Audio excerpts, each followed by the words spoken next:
Okay, some stocks on watch for Friday. GES, Guess, really getting ahead of itself to the downside here, and the reason it has my attention is that 200-day moving average.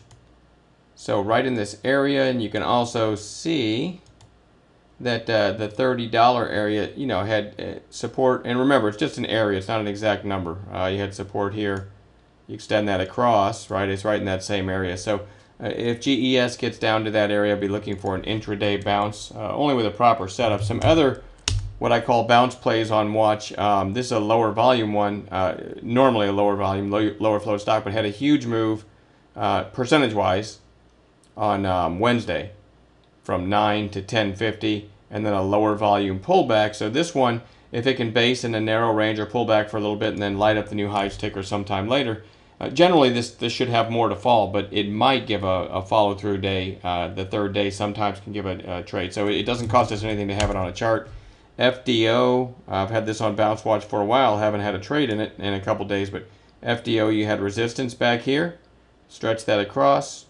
That line's not exactly perfect, but this many days down in a row, it's overdue for a bounce, and you did have resistance here, which could become support. So that's on Bounce Watch. DVA, a huge 2-day move here, now 3 days pulled back on lower volume, nearing the 8-day moving average. That one is on Bounce Watch. I will only play that if I can get a break of its early high, preferably in the afternoon. SYY is another one that after that gap up has just been down every day, hasn't had an afternoon high of day break in a while. So that's generally what I look for on these, is an afternoon high of day break, but all depends on how it trades on an intraday basis. And MEI, really nice move here, and now 3 days down, very clean pullback, decreasing volume, little hammer sort of, and hitting the 8-day moving average. Another good bounce play candidate. BALT was on watch today. I didn't do anything with it, but I still like it over recent highs. YRCW, again, nice volume gap up here, and it's really kind of holding this $10 area. So I like this one over these recent highs. You kind of have a little flag there, right? Over these recent highs, so up around this area, right about there. I'll try to give you some numbers. This thing could get a nice move. Let me zoom in a little bit here. 1050. I remember I really like this over 1050. Wednesday's high was 1021. Today's high looks like 1011. So really up in the 1030s. This one has a good chance to give a nice measured move. So keep your eyes on YRCW as well. And even JNY is worth having on a chart now. There's nothing. I guess they came out with news that a possible buyer, I can't even remember what it was, at $15 a share. Maybe 16, I can't remember now, but this is one that if it kind of just quietly trades in the morning and then all of a sudden breaks out the high of the day, you can get a nice trade as people pile in thinking the buyout's been announced. So again, that's not generally, that won't be the top priority on my list, but it doesn't cost me anything to have JNY on a chart. If I'm going to be here trading anyway, and if I get that proper setup, I might get a nice quick snap trade in JNY. As an example, real quick, in the video last night I had AUXL. I just want to give an example of a bounce play.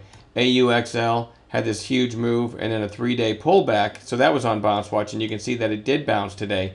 Switch to 5-minute candles here. Okay, there you go with 5-minute candles, and show you how I called it today in the chat room. There's the opening 5-minute candles high.